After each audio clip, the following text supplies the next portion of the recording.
Hello! Wayne Roach, my name is. Lead singer in the band Strawberry Jam.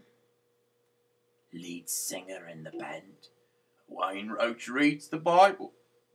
Chapter 39 of Exodus is what we saw. With the blue, purple and red wool, they made the magnificent garments which the priests were to wear when they served in the holy place. They made the priestly garments for Aaron as their Lord had commanded Moses, They made the ephod of fine linen, blue, purple and red wool, and gold thread. They hammered out sheets of gold and cut them into thin strips to be worked into the fine linen and into the blue, purple and red wool. They made 2 shoulder straps for the ephod and attached them to its sides so that it could be fastened. The finely woven belt made of the same materials as was attached to the ephod, so as to form one piece with it, as the Lord had commanded Moses. They prepared cornelians and mounted them in gold settings. They was carefully, engraved with the names of the 12 sons of Jacob. They put them on the shoulder straps of the ephod, to represent the 12 tribes of Israel, just as the Lord had commanded Moses, don't you know? They made the breastpiece of the same materials as the ephod, and with similar embroidery. It was square and folded double, 9 inches long and 9 inches wide. They mounted 4 rows of precious stones on it, and in the first row they mounted a ruby, a topaz, and a garnet. In the second row, an emerald, a sapphire, and a diamond. In the third row, a turquoise, an agate, and an amethyst. And in the fourth row, a beryl, cornelian, and jasper. These were mounted in gold settings. Each of the 12 stones had engraved on it the name of one of the sons of Jacob, in order to represent the 12 tribes of Israel. For the breastpiece they made chains of pure gold, twisted like cords. They made gold settings and 2 gold rings, attached the 2 rings to the upper corners of the breastpiece.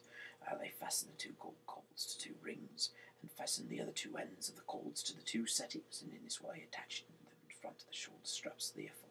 They made 2 rings of gold and attached them to the lower corners of the breastpiece, and on the inside edge next to the ephod, they made 2 more gold rings and attached them to the lower part of the front of the 2 shoulder straps, the ephod near the seam and above the finely woven belt, just as the Lord had commanded Moses.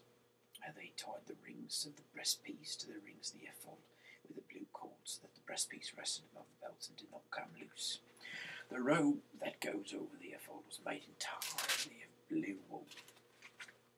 The hoe for the head was reinforced with the woven binding to keep it from tearing. All round its lower hem they put pomegranate of fine linen in blue, purple and red wool, alternating with bells of pure gold, just as the Lord had commanded Moses. They made the shirts for Aaron and his sons, and the turban, their caps, the linen shorts, and the sash, fine linen and of blue, purple and red wool, decorated with the embroidery, as the Lord had commanded Moses.